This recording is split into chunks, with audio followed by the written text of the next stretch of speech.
प्रिय महानुभाव श्रोताओं, अब हम आपको उनके पुत्रों की कथा सुनाते हैं। उनके 100 पुत्र, उसमें बड़े भरत राजगद्दी पर बैठते हैं। इन्हें भी राज करते करते वैराग हुआ। अपने पुत्र को राजपाट सौंप करके गंडकी नदी के किनारे छोटी सी कुटिया बना करके बैठे हैं और भजन कर रहे हैं। गंडकी तीर बैठे एक बारा, ध्यान करते रहे भरत उदारा। गोविंद शालिग्राम की पूजा कर रहे हैं। करते करते नदी में स्नान कराते हैं। प्रेम से मगन होकर के भजन कर रहे हैं। एक दिन क्या होता है महानुभाव, प्रातः काल का समय था। तह मृगा एक तही शव आई, राय पियासव अति अकुलाई। भरत जी संध्या भजन कर रहे थे। उसी समय महाराज एक हिरणी आती है, गर्भवती थी और पानी पीने आई थी। बहुरी लाग करी ते जल पाना, भरत देख तहीं आनंद माना। हिरणी जैसे पानी पीना चाहती हैं तो जोर से शेर की गर्जना सुनाई देती है। अब आई पीछे होती अलपाई, कहते सिंह की गर्जना सुनकर के हिरणी डर जाती हैं। जान बचाने के लिए जोर से छलांग लगा देती हैं। गर्जन चंड विदारक काना, जैसे ही हरणी निज शरण जुड़ाना। सरित धार शो मर्ग छरांगी, प्राणन हित प्राणन रुचि त्यागी। उसी नदी को पार करने से पहले ही पेट का बालक था वो नदी में गिर जाता है।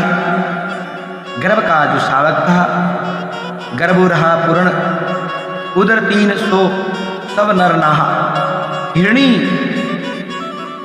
भी नदी पार जाकर गर्भ की पीड़ा में कांपती हुई मर जाती है और वह हिरणी का बच्चा नदी में बह रहा था। प्रिय महानुभाव, ये सब कौन देख रहे हैं? भरत जी।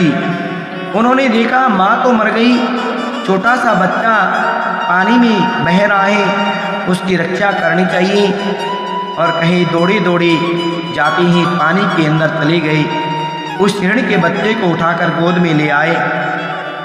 उन्हें कराई थी इन गोपय पाना, पालत में पितु मातु समाना। और अपनी कुटिया में लेकर आते हैं। बच्चे को बड़ा प्यारा है, बच्चा बड़ा ही प्यारा है, उसे बड़े प्यार से कहते हैं खिला रहे हैं। बच्चा किसी का भी हो, दूध पीता बहुत ही अच्छा लगता है, क्योंकि बालक का हृदय होता है वो निर्विकार होता है, बहुत ही निर्विकार कोमल होता है।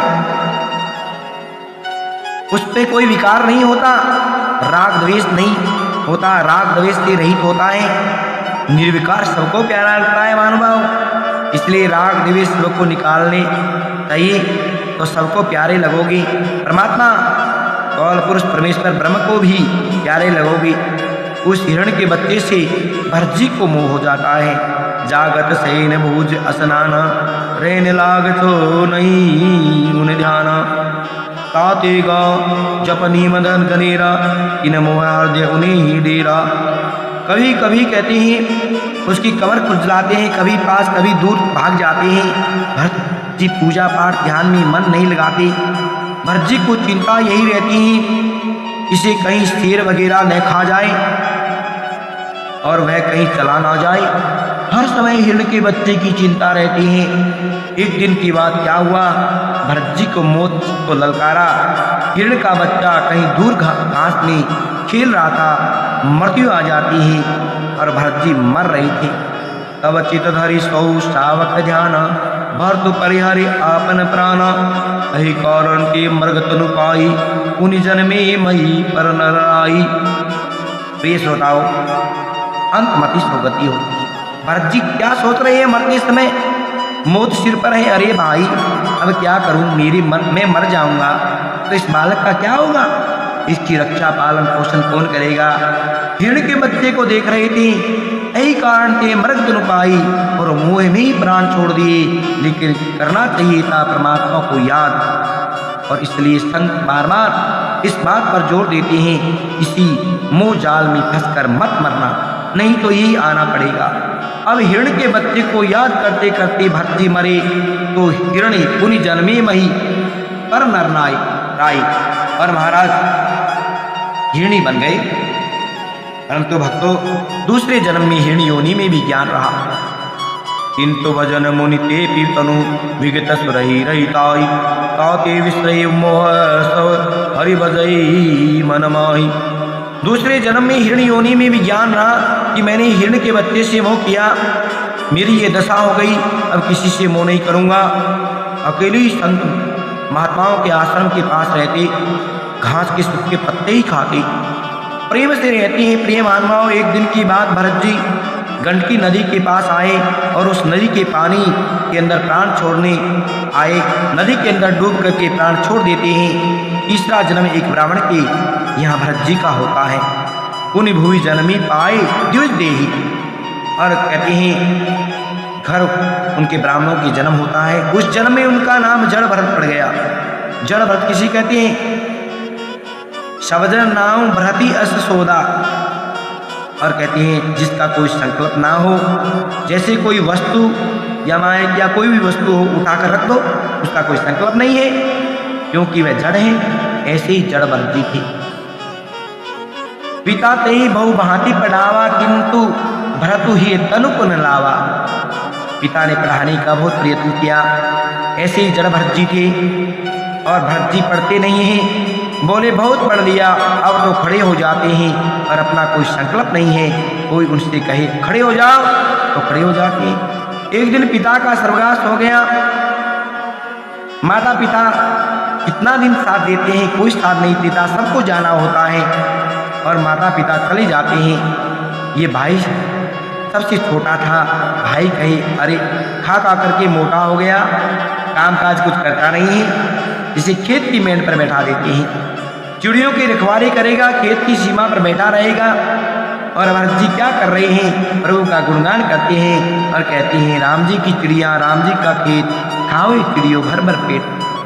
चिड़ियों को कहे खूब खाओ। भरत जी की भाभी बासी रूखा सूखा भोजन भरत जी को देती हैं। भरत जी पा लेते हैं, खूब भिक्षा करती हैं। जरा भरत जी संत हैं और कहते हैं भगवान का भोग लगा करके खा जाते हैं। काचौ पाक मिलई जब जोई हर्षि लेत गई तब सोई। किंतु न भरत हृदय भी लगाना संतत करई हृदय हरि ध्याना।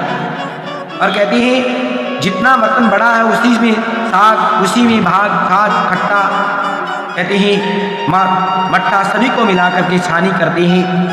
गलम वस्तु गोविंदम, कहते हैं भोग लगाते हैं और पा जाते हैं। आदमी को बादाम का हलवा खिला दो, मोटा नहीं होता। अगर चिंता ना हो तो मोटा हो जाता है। चिंता सब दीन दयाल को है और उनको तो आठों पैर आनंद है। भरत जी को चिंता नहीं है, सब कुछ राम जी को सौंप रखा है। राम जी का गुणगान करते हैं, भरत जी भगवान का ध्यान करते हैं। भरत जी को किसी से कोई मोह नहीं है। पितई मरण पर बंधु ने हाथ देता कवेत, ये हेतु रखवारी उन्हें पठवो आपन खेत। भजन गाते हैं, राम जी का गुणगान करते हैं। पिताजी का शरीर छूट गया।